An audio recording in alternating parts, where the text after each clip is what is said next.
Hello everyone, welcome back to your own channel CBSE English with Harpreet. तो आज की class में हम करने वाले हैं बच्चों class 12th English Flamingo book का chapter number 2 that is lost spring stories of stolen childhood. और आज हम डिस्कस करेंगे इस चैप्टर का सेकंड पार्ट। फर्स्ट चैप्टर जो है वो पिछली वीडियो में कवर हो चुका है, जहां आपको पता है चैप्टर सबसे पहले किसने लिखा है, ऑथर कौन है, एनीज जंग, राइट। तो उन्होंने यहाँ पर पॉवर्टी जो है सर्कल दिखाने की कोशिश की गई है। एंड फर्स्ट पार्ट में उन्होंने किसकी बात करी थी, फर्स्ट पार्ट में उन्होंने बात करी थी साहिब की। ओके, ये साहिब कौन है, ये एक रैग पिकर है, ठीक है। और कहाँ रहता है, दिल्ली के सीमापुरी इलाके में रहता है। ओके, तो इन्होंने कैसे इनका जीवन होता है, किस तरीके का होता है, how means what they do for their survival, तो all the things were explained. Okay, clear. तो आज हम सेकेंड पार्ट में पढ़ने वाले हैं किसकी कहानी, मुकेश की कहानी। Okay, clear. ये मुकेश कौन है, चलिए देखते हैं यहाँ पे। तो ये स्टोरी आपकी स्टार्ट होती है यहाँ से, I want to drive a car. Okay, तो चलिए यहाँ से स्टार्ट करते हैं। तो ये इसका सेकेंड पार्ट है। ओके, जहाँ आपकी स्टोरी में एक शिफ्ट आएगा, चेंज आएगा और एक नए पर्सन की बात होगी।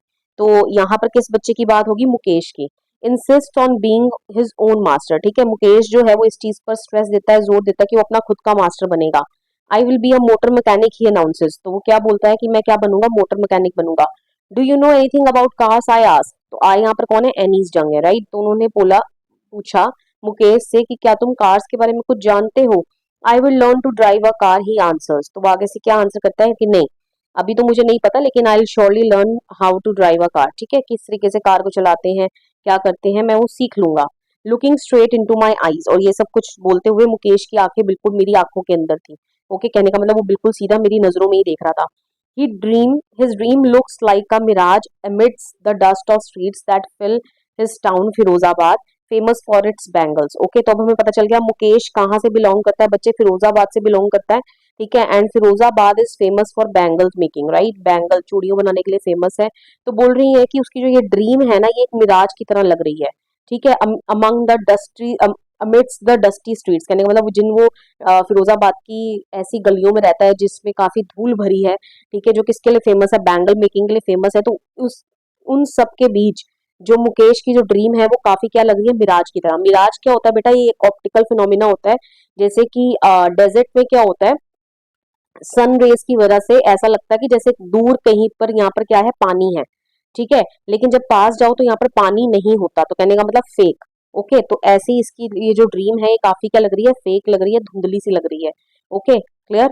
चलिए आगे बढ़ते हैं। अब आगे क्या कहते हैं, every other family in Firozabad is engaged in making bangles, ठीक है। हर एक दूसरी फैमिली किसके अंदर एंगेज है, बच्चे क्या काम करते हैं फिरोजाबाद में, बैंगल्स ही बनाते हैं। It is a centre of India's glass blowing industry, ठीक है। तो ये कौन सी इंडिया की जो ग्लास ब्लोइंग इंडस्ट्री है, ठीक है। Where families have spent generations working around furnaces, जहां पर फैमिलीज जो है वो अपनी जनरेशन, कहने वाला पीढ़ी दर पीढ़ी, ठीक है, वो बैंगल मेकिंग जो प्रोफेशन है, ऑक्यूपेशन है, उसी में क्या रहते हैं, इनग्रॉस्ड रहते हैं, ठीक है। जिसमें उनको किसके आसपास करना पड़ता है, फर्नेसेस, भट्टियों के वहां पर। ओके, भट्टी समझते हो ना, जहाँ पर फायर होती है, राइट।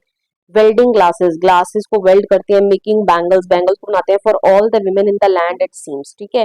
मानो कि जैसे पूरा फिर जितनी भी औरतें हैं जो इस धरती पर हैं, उन सबके लिए जो बैंगल्स हैं वो यहीं पर बनती है फिरोजाबाद में। Okay, clear.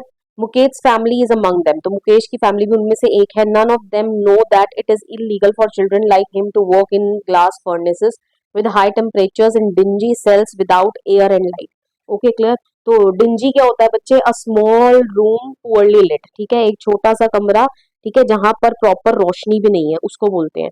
तो बोल रहे हैं कि इनमें से कोई ये नहीं जानता है कि ये बहुत इलीगल है कि इतने बच्चे, ये छोटे छोटे बच्चे जो ग्लास फर्नेसेस में काम करते हैं, जहां पर हाई टेम्परेचर रहता है, ठीक है, और ऐसा रूम रहता है जहां पर प्रॉपर लाइटनिंग भी नहीं होती, लाइट भी नहीं होती, ठीक है, और एयर भी नहीं होती।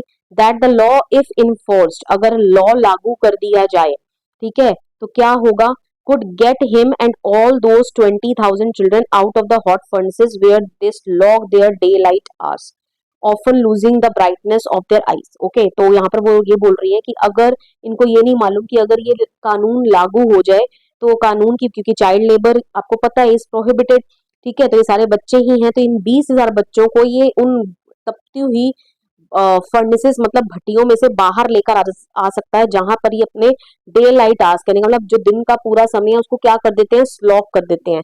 बच्चे स्लॉक का मतलब होता है टू वर्क हार्ड स्टेडली, ठीक है, मतलब कि लगातार काम करते रहते हैं डे लाइट आवर्स में, ठीक है, अंदर, ओके, ऐसे डिंजी सेल्स में जहां पर कोई प्रॉपर लाइट नहीं होती। ऑफन लूजिंग, जिसके कारण उनकी जो आईज है ना, आईसाइट है, वो बहुत जल्दी वो अपनी आईसाइट को लूज कर देते हैं। ओके क्लियर, ब्राइटनेस को क्या कर देते हैं, लूज कर देते हैं काफी यंग एज में। Mukesh eyes beam as he volunteers to take me home which he proudly says is being rebuilt. तो मुकेश की आईज में एक अलग ही चमक थी, ठीक है, जब वो खुद कहता है एनीस जंग को कि मैं आपको अपने घर ले चलता हूँ, जो कि वो बड़े ही प्राउडली बड़े गर्व से बताता है एनीस जंग को कि उसका जो घर है वो अभी भी नया बना है। Okay, we walk down the stingy lanes choked with garbage. तो अब यहाँ पर एनीस डंग बोल रही है कि हम जो है स्टिंगी लेन से होते हुए जाते हैं। स्टिंकिंग मतलब जहां पर बदबू वगैरह है, ठीक है, जहां पर गार्बेज कचरा भरा हुआ है, चॉक्ड है। Past homes that remain hovels with crumbling walls, ठीक है, पास्ट होम्स मतलब किन होम्स के आगे से हम होकर गुजरते हैं, जहां पर क्या है, होवल्स हैं, दैट रिमेन होवल्स। होवल्स का मतलब होता है छोटी छोटी झुग्गी झोपड़ियां, ठीक है, ऐसी झोपड़ी जो पुअरली बिल्ट है। विद क्रम्बलिंग वॉल्स, क्रम्बलिंग मतलब डिकेइंग वॉल्स, उसकी जो दीवारें हैं वो काफी क्या हो चुकी है, बहुत पुरानी हो चुकी है, जैसे किसी भी वक्त गिर जाएंगी। ओके, वॉबली डोर्स, डोर्स कैसे हैं, वॉबली, वॉबली का मतलब होता है shaky. Okay clear, move side to side, ठीक है, मतलब कि दरवाजे भी पक्के नहीं है। नो विंडोज, विंडोज तो है ही नहीं। Crowded with families of humans and animals coexisting in primeval state. Okay, तो जहां पर ह्यूमंस और एनिमल्स इकट्ठे रहते हैं, जैसे कि मानो प्रिमिवल स्टेट मतलब एंशियंट पास्ट में कहीं वो आ गई है, जहां पर पहले एनिमल्स और जानवर और लोग जो थे वो इकट्ठे रहा करते थे। He stops at the door of one such house, तो वो एक घर के आगे रुकते हैं। Bangs a wobbly iron door with his foot, ठीक है, तो यहाँ पर मुकेश जो है वो एक ऐसे ही किसी घर के आगे रुकता है और अपने वॉबली आयरन डोर, वॉबली मतलब वही जो आयरन डोर अभी अच्छे से फिक्स नहीं है, जो घूम रहा है, शेक कर रहा है, ठीक है, उसको बैंग करता है अपने फुट के साथ, कहने का मतलब उसको खोलता है, एंड पुशेस इट ओपन, उसको खोल देता है। We enter a half built shack, ठीक है, हम ऐसे शैक, शैक मतलब भी बच्चे वही होगा, छोटी सी झोपड़ी, हम ऐसी झोपड़ी के अंदर घुसते हैं जो कि अभी हाफ बिल्ट थी, पूरे तरीके से बनी भी नहीं थी। In one part of it थैश्ड with dead grass, थैश्ड का मतलब होता है बेटा कवर्ड विद, ठीक है, एक जो पार्ट है उसका किसके साथ कवर्ड है, डेड ग्रास के साथ। इज अ फायरवुड स्टोव, ठीक है, एक साइड पे क्या है, फायरवुड स्टोव है। ओवर विच, फायरवुड स्टोव के ऊपर क्या रखा हुआ है, एक बड़ा सा वेसल रखा हुआ है जिसमें से स्पिनच लीव्स मतलब कि पालक जो है वो बनाई जा रही है। तो जो बनती है तो सब्जी की आवाज आती है ना, सिजलिंग, तो उसकी आवाज आ रही है। On the ground in large aluminium platters are more chopped vegetables, तो ग्राउंड पर एक बड़ा सा एल्यूमिनियम की प्लेट रखी है जिसके ऊपर और भी कई चॉप्ड वेजिटेबल्स हैं। A frail young woman is cooking the evening meal for the whole family. Frail का मतलब होता है बच्चे काफी फिजिकली वीक, ठीक है, एक फिजिकली वीक कहने का मतलब काफी दुबली पतली औरत जो है, यंग वुमेन जो जवान है, वो इवनिंग मील बना रही है पूरी फैमिली के लिए। ओके, चलिए आगे बढ़ते हैं। Through eyes filled with smoke, ठीक है, through eyes filled with smoke she smiles, ठीक है, तो जब वो एनीस जंग को देखती है, भले ही उसकी आंखें जो हैं वो स्मोक के धुएं के कारण क्या है, उसमें से पानी निकल रहा है, लेकिन फिर भी वो क्या करती है, स्माइल करती है। She is the wife of Mukesh Elder brother. तो ये यंग वुमेन कौन है, ये मुकेश की जो ब्रदर है, भाई है, कहने का मतलब मुकेश की भाभी है, क्योंकि मुकेश का जो बड़ा भाई है उसकी बीवी है। Okay clear, not much older in years, जो कि उम्र में इतनी बड़ी नहीं है। She has begin to command respect as the bahu, जिसको उसके घर में बहू का दर्जा दिया जाने लगा है। Okay, and the daughter in law of the house, और वो घर की क्या है, डॉटर इन लॉ है। Already in charge of 3 men, जिसके ऊपर 3 आदमियों की जिम्मेवारी है। कौन कौन है वो, उसके हस्बैंड मुकेश, ठीक है, एंड उसके ससुर जी, their father.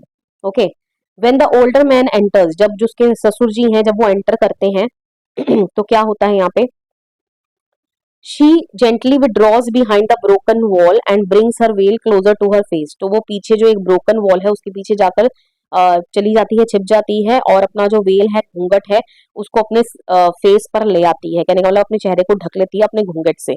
As custom demands daughters in law must veil their faces before male elders, क्योंकि ये इनके वहां का रीति रिवाज था कि जो भी बहुएं होती हैं उनको अपने ससुर के सामने, जो जितने भी एल्डर्स हैं, ना कि सिर्फ ससुर, जितने भी मेल एल्डर्स हैं उनके सामने अपने वेल से मतलब कि अपने घूंघट से अपने सर को क्या कर लेना होता है, छुपा लेना होता है। In this case the elder is an improvised bangle maker, ठीक है, तो इस केस में क्या है, जो जो एल्डर है, कहने का मतलब जो मुकेश के फादर हैं, ठीक है, जो इस यंग लेडी के क्या है, ससुर जी हैं, वो क्या है, एक बैंगल मेकर है। Okay, despite long years of hard labour first as tailor, लेकिन उन्होंने काफी मेहनत करी है, पहले की शुरुआती की कुछ साल वो टेलर रहे। Okay, then a bangle maker, फिर वो बैंगल मेकर चूड़ियां बनाने लग गए। He has failed to renovate a house. Okay, वो पूरा घर जो है वो उसको भी अच्छे से रेनोवेट नहीं कर पाए हैं। ठीक है, send his two sons to school. ठीक है, तो अपने बच्चों को स्कूल नहीं वो भेज पाए हैं। All he has managed to do is teach them what he knows, सिर्फ वो इतना कर पाए हैं अपने बच्चों के लिए जो वो जानते थे, कि उनको वो क्या सिखा पाए हैं, आर्ट ऑफ मेकिंग बैंगल्स, की बैंगल्स को किस तरीके से बनाते हैं। Okay, clear. चलिए आगे बढ़ते हैं। It is it is his करम his destiny says Mukesh grandmother. तो यहाँ पर मुकेश की ग्रैंड मदर कहने का मतलब दादी अम्मा भी बैठी है वहां पर, और वो क्या बोलती है कि इनके कर्म है, ये इनकी डेस्टिनी मतलब इनकी किस्मत में यही लिखा है। Who has washed her own husband go blind with the dust from polishing the glass of bangles, जिसने अपने खुद के पति को, कहने का मतलब मुकेश के दादाजी को, अपनी आंखों के सामने क्या होते हुए देखा है, अंधा होते हुए देखा है, किसके कारण, जो डस्ट जो निकलती है जब ग्लास बैंगल्स को पॉलिश किया जाता है। ठीक है, can a God given lineage ever be broken. ठीक है, वो क्या बोल रही है कि जो गॉड गिवन लीनिएज है, कहने का मतलब कि भगवान ने हमें इस लाइन में डाला है। ठीक है, पारंपरिक, कहने का मतलब हम एक पीढ़ी दर पीढ़ी हम यही बिजनेस करते आ रहे हैं। ठीक है, क्या इसको तोड़ा जा सकता है? She implies born in the caste of bangle makers they have seen nothing but bangles. तो वो बैंगल मेकर्स कास्ट में जो पैदा हुए हैं, ठीक है, और उन्होंने कुछ नहीं देखा अपनी पूरी जिंदगी में सिवाय बैंगल्स के। In the house, in the yard, in every other house, every other yard, every street in Firozabad, spirals of bangles, sunny gold, paddy green, royal blue, pink, purple, every color born out of the seven colors of the rainbow lie in mounds in unkempt yards, are piled on four-wheeled hand carts pushed by young men along the narrow lanes of the shanty town. Okay, clear? चलिए देखते हैं यहाँ पे explanation फटाफट से। तो यहाँ पर वो क्या बोल रहे हैं कि उन्होंने सब जगह बैंगल्स ही बैंगल्स देखे हैं, ना ही कि सिर्फ अपने घर में, घर के आंगन में। ठीक है, और भी जो घर हैं आसपास वहां पर भी, उनके आंगन में भी, कहने का मतलब जो भी स्ट्रीट है फिरोजाबाद में सब जगह स्पाइरल ऑफ बैंगल्स, क्योंकि स्पाइरल मतलब ऐसे गोल शेप की होती है ना। ठीक है, बैंगल्स जो अलग अलग डिफरेंट डिफरेंट कलर्स की हैं, जैसे gold, green, blue, pink, purple, every colour जो किससे निकलता है, सेवन कलर्स ऑफ रेनबो से निकलता है। लाई इन माउंट्स, माउंट्स का मतलब क्या हो गया, हीप्स, ढेर लगे हुए हैं उन बैंगल्स के। Okay, clear. In unkempt yards, unkempt मतलब अनटाइडी यार्ड्स। ठीक है, जो साफ सुथरा आंगन नहीं है वहां पर ढेर लगा हुआ है इन बैंगल्स का। Are piled on four wheeled carts, मतलब कि जो चार पहिए वाली गाड़ी है ना, हैंड कार्ट जिसको हाथ से चलाया जाता है। ठीक है, उनके ऊपर उनको क्या किया गया है, पाइल अप करके रखा हुआ है। पुश्ड बाय यंग मैन, जिसको कौन खींच कर ले जाता है, कार्ट्स को यंग मैन ले जाते हैं अलोंग द नैरो लेन्स, बीची बीची गलियों में से होते हुए, of the shanty town. Shanty का मतलब अगेन क्या हो गया, स्मॉल, झोपड़ी वाला टाउन। ठीक है, जहाँ पर झुग्गी झोपड़ी है छोटी छोटी, वहां से जो यंग मैन है उन हैंड कार्ड्स को, जिसके चार पहिए हैं, उनको ले जाते हैं, जिसके ऊपर क्या है, जो बैंगल्स का ढेर जो है वो लगा हुआ है of different colours. Okay, clear. चलिए आगे बढ़ते हैं। And in dark hutments next to lines of flames of flickering oil lamps sit boys and girls with their fathers and mothers welding pieces of colored glass into the circles of bangles. ठीक है, dark hutments, बेटा hutments भी यहाँ पर क्या हो गया, होवल, हट, शैक। ठीक है, तो सारे वर्ड इसी के लिए हैं, जो झोपड़ी है, ठीक है, जहाँ पर अंधकार है। Next two lines of flames of flickering oil lamps, मतलब कि एक ऑयल लैंप जो है, ठीक है, उसमें से क्या होती है, आग निकल रही होती है, और उस आग के आगे डिबिया, कहने का मतलब ये जो डिबिया है इसके आगे जो मैन है वो बैठ जाते हैं, उनके हाथों में क्या होती है, बैंगल्स होती हैं, और इस फ्लेम से वो क्या कर रहे होते हैं, इन बैंगल्स को क्या कर रहे होते हैं, वेल्ड कर रहे होते हैं इनके पीसेस को। Okay, clear. Their eyes are more adjusted to the dark than to the light outside, मतलब इनकी आईज जो है ज्यादातर किसके साथ एडजस्टेड होती है, डार्क में, इनको अंधेरे में ज्यादा अच्छे से ये कंफर्टेबल फील करते हैं देन द लाइट आउटसाइड। क्यों? क्योंकि ये पूरा दिन, जब दिन की रोशनी होती है तो ये दिन की रोशनी में बाहर तो जाते ही नहीं है, और अंधेरे वाले कमरे में क्या करते रहते हैं, लाइटनिंग के आगे काम करते रहते हैं, जिसकी इनकी आंखें जो हैं वो किसके साथ एडजस्ट करना सीख लेती हैं, डार्कनेस के साथ एडजस्ट करना सीख लेती हैं। That is why they often and up losing their eyesight before they become adult. इसीलिए जब ये पूरे तरीके से जवान एडल्ट हो जाते हैं, उसके होने से पहले ही ये अपनी क्या करते हैं, आईसाइट को खो देते हैं। Okay, clear. चलिए आगे बढ़ते हैं।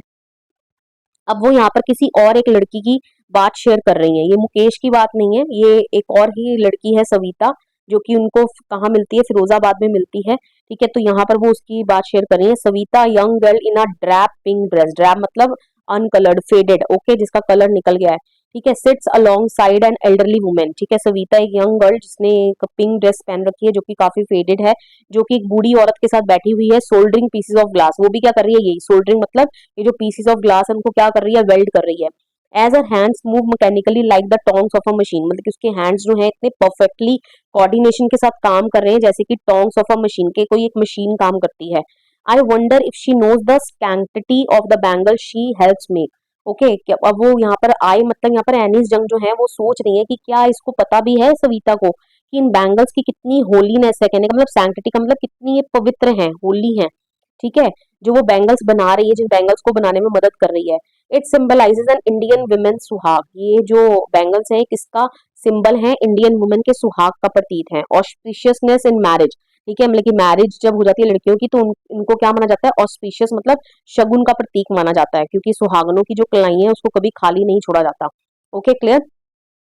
अब यहाँ पे it will dawn on her suddenly one day when her head is draped with a red veil, her hands dyed red with henna and red bangles rolled onto her wrist। अब यहाँ पर वो एनिस जंग सोच रही है कि ये सविता को तब मालूम पड़ेगा जब सविता एक दिन खुद क्या बनेगी, लाल कपड़ों में जो है उसने ड्रेप किए होंगे, कहने का मतलब लाल कपड़े पहने होंगे, कहने का मतलब वो खुद एक दुल्हन बनेगी। ठीक है, जब उसके हाथों में खुद क्या लगी होगी, मेहंदी लगी होगी और उसके हाथों में लाल चूड़ियां होंगी, तब वो इन बैंगल्स की जो ऑस्पिशियसनेस है, उनकी जो सैंक्टिटी है उनको समझ पाएगी। Okay, she will then become a bride. जब वो क्या बन जाएगी, ब्राइड बन जाएगी। Like the old women besides her who became one many years ago, बिल्कुल उसी ओल्ड औरत की तरह जो कि कुछ साल पहले क्या बनी थी, ब्राइड बनी थी। ठीक है, okay, she still has bangles on her wrist. और अब आज भी उस औरत ने, जो ओल्ड वुमेन है, उसने अपने हाथों में क्या डाल रखी है, अपने हाथों में बैंगल्स डाल रखे हैं। But no light in her eyes, लेकिन उसकी आंखों में कोई रोशनी नहीं बची है। ओके, अब वो क्या बोलती है, वो जो ओल्ड वुमेन है वो क्या बोल रही है यहाँ पे, एक वक्त शेर भर खाना भी नहीं खाया। She says in a voice drained of Joy. Okay, तो ये ओल्ड वुमेन जो है, जो सविता के साथ बैठी हैं, वो बोल रही है कि हमने एक वक्त जो है का पेट भरकर खाना भी नहीं खाया, और उसकी आवाज में कोई भी जॉय नहीं है, कहने का मतलब खुशी नहीं है। She has not enjoyed even one full meal in her life entire lifetime. उन्होंने मतलब कि एक पूरे दिन का जो पूरा पेट भर खाना होता है ना, वो पूरी अपनी जिंदगी पूरे भर पेट भर खाना नहीं खाया उन्होंने। That's what she has reaped. ठीक है, ये ही उनको उसके इतने सालों की मेहनत से मिला है। Her husband an old man with a flowing beard says. अब उसके जो हस्बैंड है, जो सविता के साथ जो ओल्ड वुमन बैठी है, जो उसके हस्बैंड है, ठीक है, जिनकी बड़ी सी फ्लोइंग बियर्ड है, बड़ी बड़ी दाढ़ी है। ठीक है, I know nothing accept bangles. वो क्या बोल रहे हैं कि मुझे कुछ नहीं जानता मैं सिर्फ बैंगल्स को छोड़ के। All I have done is make a house for the family to live in. सिर्फ मैं अपने बच्चों के लिए इतना कर पाया हूँ, मैंने अपने बच्चों के लिए घर बना दिया है, मेरी फैमिली के लिए, जिसमें हम सब रहते हैं। Hearing him one wonders if he has achieved what many have failed in their life time. ठीक है, उसको सुनकर, उस ओल्ड मैन को सुनकर ऐसे लगता है, वो काफी आश्चर्यजनक हो जाती है, क्योंकि ऐसा लग रहा है मानो कि उसने कुछ ऐसा तो अचीव कर लिया जो कई सारे अभी भी अपनी लाइफ टाइम में अचीव नहीं कर पाए हैं। वो क्या, he has a roof over his head, कम से कम उसके घर के ऊपर अपनी खुद की छत तो है। Okay, clear. चलिए आगे बढ़ते हैं। The cry of not having money to do anything except carry on the business of making bangles, not even enough to eat, rings in every home। तो यहाँ पर बोल रहे हैं कि ये जो चीख पुकार है, ये जो क्या है, एक दर्द है, ठीक है, किस चीज का, कि किसी के पास पैसा नहीं है। ठीक है, of not having money to do anything, लेकिन किसी के पास कोई दूसरा काम करने के लिए भी पैसा नहीं है, राइट। एक्सेप्ट, सिर्फ इसके अलावा कि वो जो उन्होंने उनका जो फैमिली का जो बिजनेस है, किसका, बैंगल मेकिंग का, सिर्फ उसी को कैरी ऑन वो करते जा रहे हैं, जिसमें उनको पेट भर खाना भी नहीं मिलता। ठीक है, ये जो चीख पुकार है, ये जो रोना है, बिलखना है, ये हर एक घर में सुनने को मिलता है।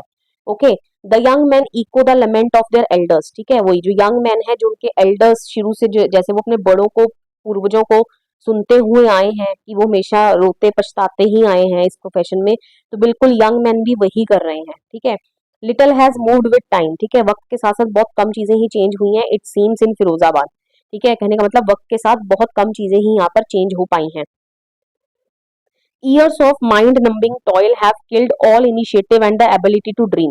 ठीक है, जो ईयर्स ऑफ माइंड नंबिंग, मतलब कि टॉयल का मतलब होता है बेटा हार्ड वर्क, जो इतने सालों का ये जो हार्ड वर्क है, और ऐसा हार्ड वर्क जो दिमाग को सुन कर दे, हैव किल्ड ऑल इनिशिएटिव, मतलब कि उन जो दिमाग को सुन कर दे, अब लोग इतनी भी क्षमता खो चुके हैं कि वो किसी और चीज के लिए प्रयास करें, इनिशिएटिव ले, वो भी अब उनके माइंड में नहीं आता।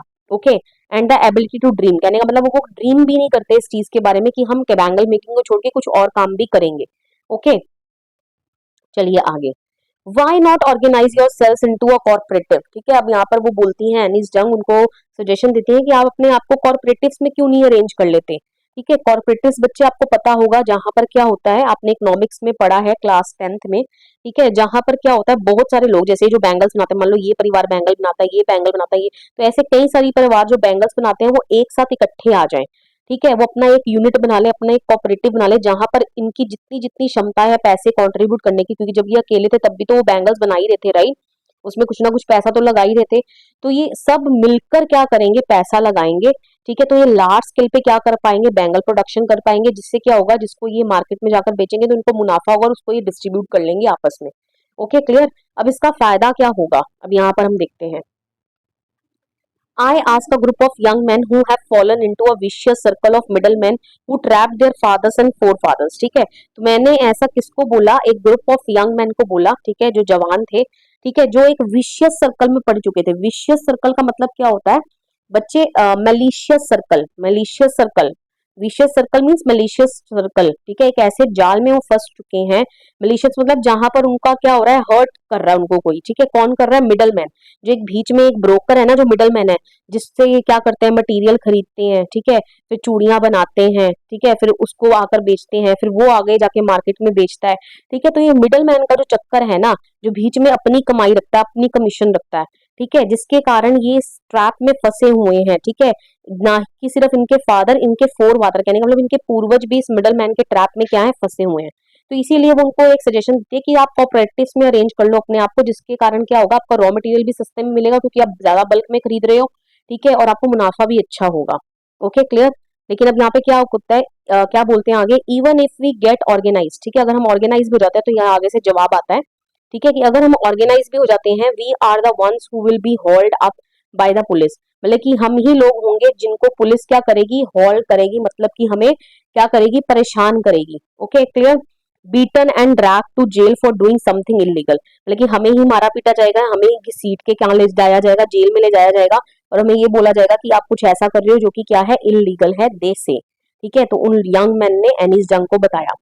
There is no leader among them, अब इसमें इनकी कमी क्या है कि इनका कोई लीडर ही नहीं है। Okay, no one who could help them see things differently, मतलब कि कोई ऐसा नहीं है जिसकी आंखों में कुछ अलग ही हो सपना, कि कुछ वो अलग करना चाहते हैं। ओके, मतलब कि कोई लीडरशिप ही नहीं है, किसी के अंदर लीडरशिप क्वालिटीज ही नहीं है। Their fathers are as tired as they are, मतलब कि उनके फादर भी जो है इतने ही थके हुए हैं जितने वो खुद हैं। They talk endlessly in a spiral that moves from poverty to apathy to greed and to injustice. Okay, apathy का मतलब होता है लैक ऑफ इंटरेस्ट। ओके, जब आपको किसी काम में इंटरेस्ट नहीं होता, तो बोल रहा है इनका जो एंडलेस स्पाइरल है ना, कहने का मतलब यहाँ पर ये जो लोग बैठ जाए अगर अलग अलग, ठीक है, तो बूढ़े लोग बैठे चाहे यंग मैन बैठे, तो इनका स्पाइरल मतलब कि जो बातें चलती है ना वो यही चलती हैं। ठीक है, किससे, वही गरीबी की बातें चलेंगी, to apathy lack of interest, नहीं बाकी की बाहर का कोई दूसरा इनिशिएटिव में कोई इंटरेस्ट नहीं है, ग्रीड, ठीक है, सब लोग लालची हैं। ओके, और इनजस्टिस, और हमारे साथ अन्याय ही होगा। ठीक है, तो इनकी बातें बस इसी सर्कल के अराउंड क्या करती हैं, घूमती हैं, कहने का मतलब कोई भी इंटरेस्टेड नहीं है कि वो इनिशिएटिव ले, वो लीडर बने, ठीक है, और कुछ अलग से करके दिखाए। ओके, चलिए आगे बढ़ते हैं। Listening to them I see two distinct worlds, ठीक है, बोल रहे मैंने उनको सुनकर, यहाँ पर एनिस जंग बोल रहे हैं कि मैंने दो अलग दुनिया देखी। One of the family caught in a web of poverty, एक ऐसी फैमिली जो किसमें फंस चुकी है, पॉवर्टी के जाल में फंस चुकी है। Burdened by the stigma of caste in which they are born, मतलब कि उनके अंदर एक ऐसा स्टिग्मा, मतलब कि उन्होंने एक ऐसी सोच, एक धारणा बना ली है, ठीक है, कि हम इसी कास्ट में पैदा हुए हैं बैंगल मेकिंग की, और हम ये ही करेंगे। ठीक है, the other a vicious circle of the sahukars, और दूसरा एक विशियस सर्कल है किसका, शाहूकार्स का। ठीक है, जिनको क्या बोलते हैं, मिडल मैन बोलते हैं। ओके, शाहूकार्स हो गए, मिडल मैन हो गए, पुलिसमैन हो गए, and the keepers of law, मतलब कि ऐसे लोग जिन्होंने लॉ को बनाए रखने की क्या जिम्मेवारी ली है, राइट। द ब्यूरोक्रेट्स, ठीक है, and the politicians. Okay, bureaucrats मतलब आपके जितने भी गवर्नमेंट ऑफिशियल्स हो गए, मतलब कि एक जगह ये है जो पॉवर्टी स्ट्रिकन फैमिलीज हैं, राइट, जिनके अंदर ये स्टिग्मा है कि ये इसी कास्ट में पैदा हुए हैं और वो यही काम करेंगे, ये तो इनका गॉड गिवन लीनिएज है, इसको कोई ब्रोक नहीं कर सकता।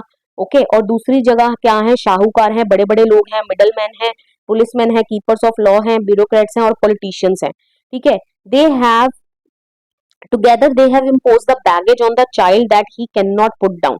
ठीक है, अब इन सब लोगों ने मिलकर, ये जो सेकंड पार्ट है ना, ये शाहूकार, मिडलमैन, पुलिसमैन, ये इन सब ने मिलकर, ठीक है, बच्चों के ऊपर, ये जो पॉवर्टी स्ट्रिकन फैमिलीज है, इनके बच्चों के ऊपर ऐसा बैगेज मतलब ऐसा बोझ डाल दिया है, ठीक है, जिसको ये अपने कंधों पर से हटा नहीं पा रहे हैं। Okay, before he is aware he accepted, इससे पहले कि उसको इसके बारे में पूरी नॉलेज हो, ठीक है, वो उसको क्या कर लेता है, अपना लेता है as naturally as his father, जैसे नेचुरली उसके फादर ने उसको बैंगल मेकिंग को एक दिन अपना लिया था जब वो छोटा था। Okay, clear. चलिए आगे बढ़ते हैं। I do anything else would mean to dare, ठीक है, अगर वो ये ऐसा सोचते हैं ना कि मैं कुछ और करूंगा, इसका मतलब है इनकी जो है जो फैमिली है उसके खिलाफ जाना, डेयर करना मतलब किसी चीज के लिए अलग डेयरिंग दिखाना, मतलब कि हिम्मत दिखाना, तो इसका मतलब आप अपनी फैमिली के खिलाफ जा रहे हो।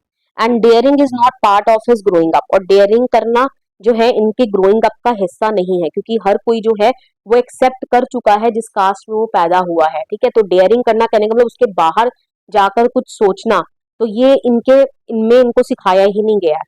When I sense a flash of it in the Mukesh I am cheered, लेकिन जब मैंने मुकेश के अंदर ये फ्लैश देखी कि वो कुछ अलग करना चाहता है, ठीक है, मुकेश कौन, जो सेकंड बच्चे की कहानी, राइट, जो क्या बनना चाहता था, मोटर मैकेनिक बनना चाहता था, तो मेरी आई एम चीयर्ड कहने का मतलब एनिस जंग बोल रही है मैं खुश हो गई। I want to be a motor mechanic, he repeats, तो यहाँ पर वो रिपीट करता है मैं क्या बनना चाहता हूँ, मैं मोटर मैकेनिक बनना चाहता हूँ। He will go to a garage and learn, ठीक है, तो वो क्या बोलता है कि मैं गैराज जाऊंगा और वहां से सीखूंगा। But the garage is a long way from his house, लेकिन उसके जो घर है उससे गैराज जो है वो काफी दूर है। I will walk, he insist, ठीक है, वो बोलता है कि मैं पैदल चला जाऊंगा। ओके, तो इसका मतलब जब आप कोई काम करना चाहते हो तो आप उसके पीछे का हार्डवर्क नहीं देखते हो, आप जो जी चान आपकी जितनी भी मेहनत लगे तो आप उसको लगाने की कोशिश करते हो।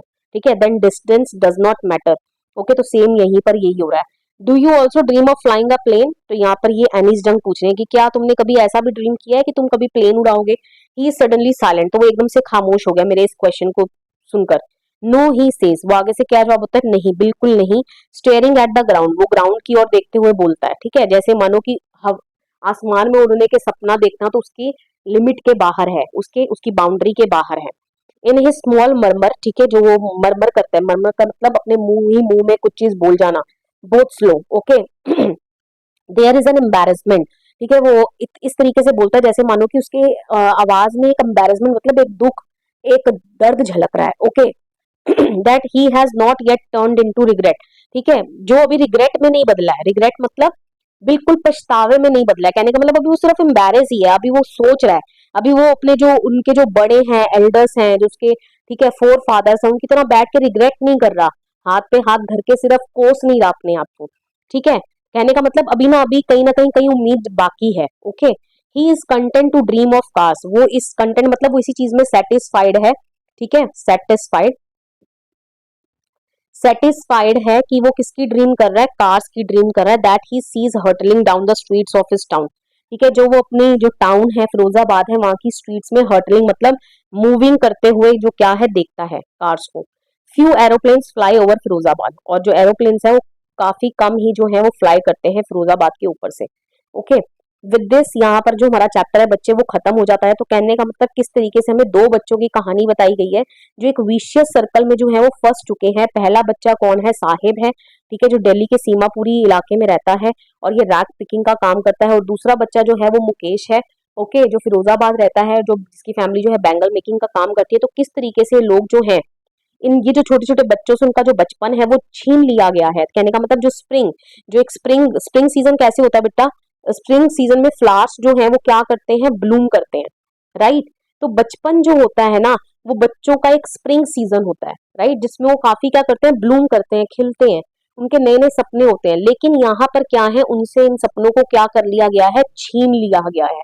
Okay, clear. तो अब आपको स्टोरी का टाइटल जो है वो समझ आ गया होगा, लॉस्ट स्प्रिंग, ठीक है, जो बचपन उन्होंने खो दिया है। Okay, stories of stolen childhood.